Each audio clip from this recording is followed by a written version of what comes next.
हमें लड़ना है इस सरकार के खिलाफ, इस सरकार की मानसिकता के खिलाफ, मनवादी मानसिकता के खिलाफ हमें लड़ाई करनी पड़ेगी और उसके लिए कमर कसना पड़ेगा, सड़कों पर उतरना पड़ेगा, सड़कों पर उतरना पड़ेगा। उसी ताकत के साथ जो विरोध की आवाज है, उस विरोध की आवाज को दबाने के लिए उससे दुगनी ताकत के साथ सड़कों पर उतरना पड़ेगा, सड़कों पर उतरना पड़ेगा। सरकार को चेतावनी देना चाहते हैं कि आप जितनी भी देरी कर लें, रोक नहीं सकते इसको, रोक नहीं सकते इसको। मैं जब इस बात पर गौर करता हूं कि आखिर सामाजिक न्याय से इतनी दुश्मनी क्यों, सामाजिक न्याय का इतना विरोध क्यों? हम क्या चाहते हैं? हम सिर्फ अपना हक चाहते हैं, हम किसी और का हक नहीं छीनना चाहते, हम सिर्फ अपना हक चाहते हैं। जिसकी जितनी संख्या है, जिसकी उतनी उसकी हिस्सेदारी होनी चाहिए, यह हमारा हक है। 100% रिजर्वेशन रहा है इस देश में, एक पर्टिकुलर कास्ट का, एक पर्टिकुलर सेक्शन का, सोसाइटी के 100% रिजर्वेशन रहा है। बाबा साहब अम्बेडकर नहीं होते तो आज जो भी रिजर्वेशन का लाभ हमें मिल रहा है वो नहीं मिल पाता। बाबा साहब अम्बेडकर का ये हमारे लिए कारनामा है कि उन्होंने रिजर्वेशन के प्रावधान को रखा कॉन्स्टिट्यूशन में और उसकी बुनियाद पर रिजर्वेशन हमें मिला। जो पीड़ित जातियां थी, वंचित जातियां थी, शोषित जातियां थी, SC ST उनको मिला। OBC के लिए प्रावधान रखा बाबा साहब ने कि अन्य जातियों को भी, अन्य पिछड़ी जातियों को भी मिलना चाहिए। उसकी बुनियाद पर मंडल कमीशन बनाया गया था और उस मंडल कमीशन को इंप्लीमेंट किया गया। आपको मालूम है, आप सब दिल्ली शहर के रहने वाले हैं, आपको पता होगा क्या आलम था इस शहर का, देश का क्या आलम था। उसके खिलाफ, उस फैसले के खिलाफ जो VP सिंह की सरकार ने लिया था, हमारे नेताओं के जरिए उसमें एक तरह से हमने कदम बढ़ाया और हमने कहा कि इसको इंप्लीमेंट कराइए।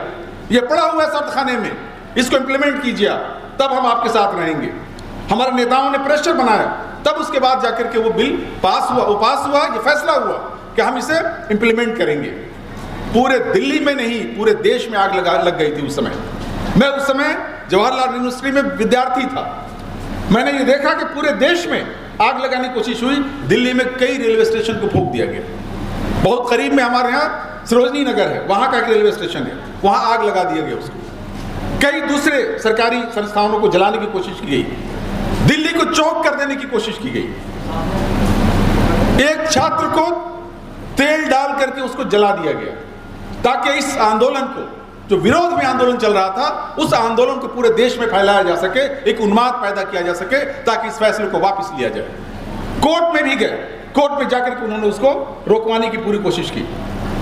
कोर्ट ने बाद में उसका फैसला दिया और आगे चल करके उस पर इंप्लीमेंटेशन हुआ और मिला हमें सिर्फ 27%। लेकिन ये 27% उनको गवारा नहीं है। SC ST का रिजर्वेशन उनको गवारा नहीं है। वो पूरे 100% रिजर्वेशन का लाभ उठाने के आदी बन चुके हैं। उनकी मानसिकता बन चुकी है कि सारा अधिकार हमारे पास होना चाहिए। वो किसी दूसरे सेक्शन को अधिकार नहीं देना चाहते। हमें उसी मानसिकता से लड़ना है। हम लड़ेंगे, संघर्ष करेंगे। जो कुछ हमने हासिल किया है संघर्षों के द्वारा हासिल किया। बाबा साहब अम्बेडकर ने संघर्ष किया था, बाद के हमारे नेतृत्व ने संघर्ष किया।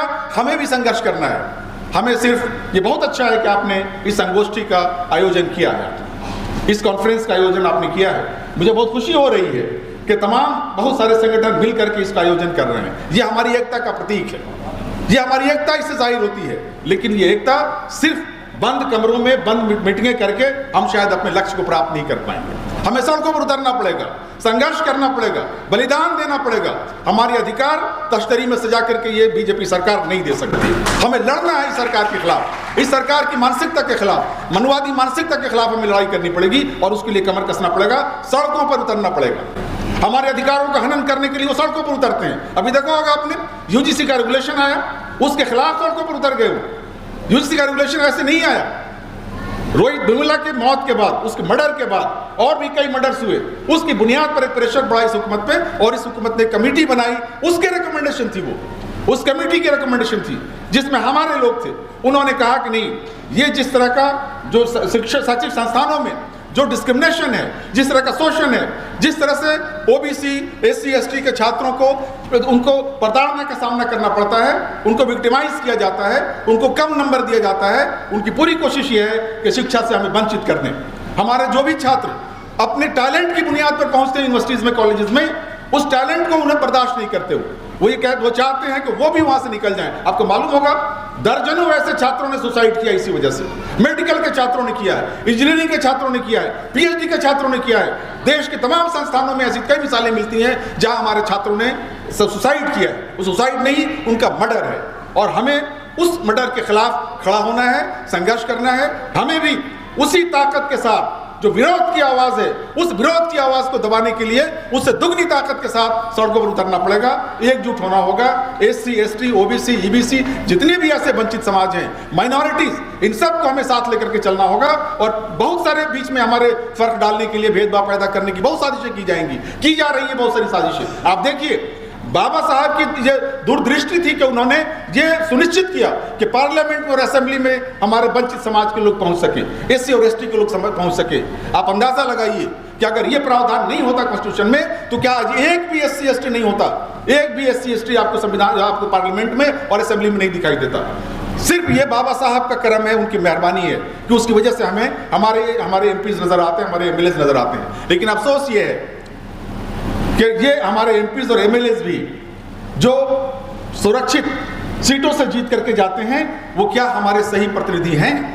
ये बहुत बड़ा सवाल है, इस पर गौर करने की जरूरत है। वो क्या हमारा सही प्रतिनिधित्व करते हैं? वोट हमारा उनको जाता जरूर है एससी एसटी के नाम पे, लेकिन वो हमारे सही लीडर नहीं है। अगर सही लीडर होते तो इतनी बड़ी संख्या पार्लियामेंट में है, इतनी बड़ी संख्या असेंबलीज में है स्टेट्स की, जो भी चाहते वो करा सकते थे। हिम्मत नहीं होती सरकार की जनगणना, राष्ट्रीय ये जो हमारी जातिगत जनगणना है उसको रोक सके, हिम्मत नहीं होती, कराना पड़ता। और मैं आपको यह अश्योर करता हूं कि हमारी सरकार अगर आ जाती, इंडिया गठबंधन की सरकार 2024 में, तो अब तक हमने जातिगत जनगणना करा दिया होता और उसके आधार पर रिजर्वेशन की सीमा को बढ़ाया होता हमने। लेकिन ये सरकार, हम चाहते हैं, सरकार को चेतावनी देना चाहते हैं कि आप जितनी भी देरी कर लें, रोक नहीं सकते इसको। ये होकर रहेगा और देशव्यापी स्तर पर होकर रहेगा। जहां भी इंडिया गठबंधन की सरकारें हैं, वो इस सिलसिले में बहुत ही संजीदा हैं और वो इस सिलसिले में काम कर रही हैं और वहां कराएंगी। हमें उतरना होगा सड़कों पर। आखिर में मैं यही बात फिर साहब से कहना चाहूंगा कि संघर्ष ही वाहिद रास्ता है। बाबा साहब ने कितना संघर्ष किया, बाबा साहब ने कितना संघर्ष किया।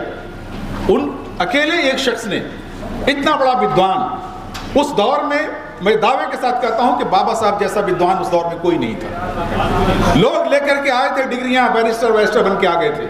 बाबा साहब ने 2-2 विषयों में पीएचडी किया था उन्होंने, कोलंबिया यूनिवर्सिटी से और लंदन से। कानून के वो जानकार थे, सोशियोलॉजी के जानकार थे। उनसे बड़ा कोई भी उस वक्त विद्वान नहीं था इस देश में। ये इतना आसान नहीं था।